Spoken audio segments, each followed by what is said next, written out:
o'sha kuni intervyu beruvdingiz bundan oldin. Uxlay olmayman, tomog'im nima. Keyin rak kasali bo'ldingiz, lekin intervyuga aytmadingiz siz. Rak kasali bo'lgan siz necha yil oldin rak kasaliga uchragansiz? Men bundan 2 yil oldin qo'ltig'im tagidan o'sha onkologik o'simta oldirganman.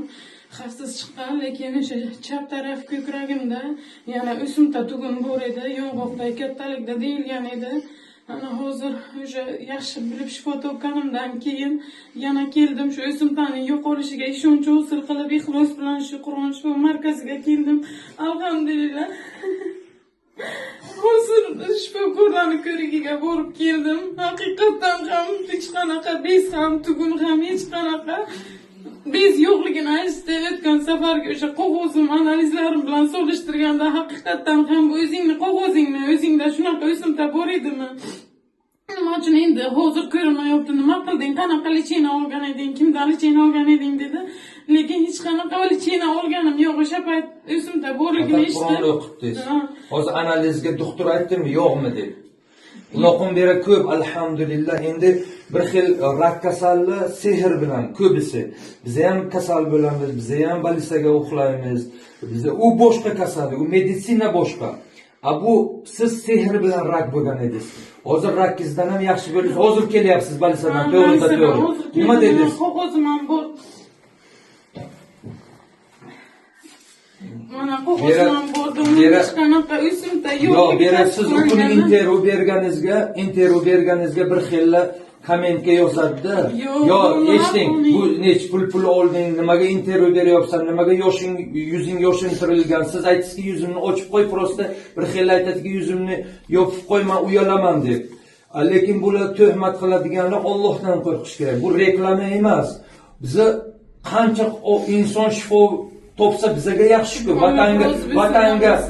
Vatanga xizmat bu. Qancha oilalar birlashyapti beri, qancha odamlar shifo topayapti. Ana u biqiningizga bu kishi singlim o'zi rak bo'lgansiz, to'g'rimi? Rak kasal. Siz ham meni ham videoga ol, men ham intervyu bo'lay, qachon yaxshi bo'lsam dedingiz.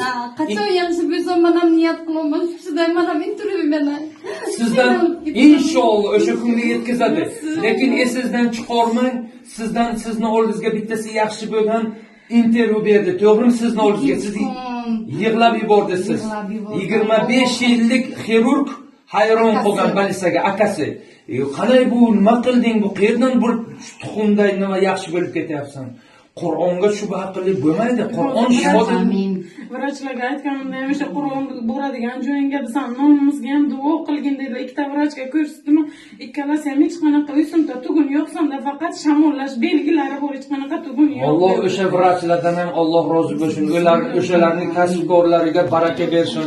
O'sha vrachlar ham borki, shunchalik bemor ham shifo topayapti.